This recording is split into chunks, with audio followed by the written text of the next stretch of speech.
तर आज सकाळी उठल्या-उठल्या पहिला आधी मी विचार केला होता, की मागची पडवी आहे ना, ती साफ करून घ्यायची.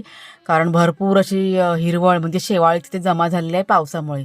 पण त्याच्या आधी मी काय केलं, की चादरी धुवायला सुरुवात केली. कारण पाऊस चांगला पडत होता आणि पाऊस पडत असला, की भरपूर पाणीसुद्धा वापरायला मिळतं आणि त्याच्यामुळे 4 चादरी मी भिजवल्या. त्या चांगल्या स्वच्छ अशा धुवून घेतल्या आणि त्याच्यानंतर मग सुकवल्या वगैरे.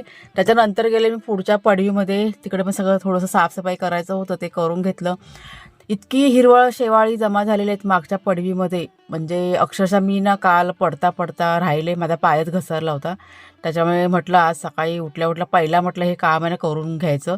करायचं होतं कधीच, पण कुणालचे बाबा नव्हते. त्याच्यामुळे थोडीशी मला भीती वाटत होती, कारण माच असला ना लाकडांचा की ते जीवजंतू पण जाऊन बसतात.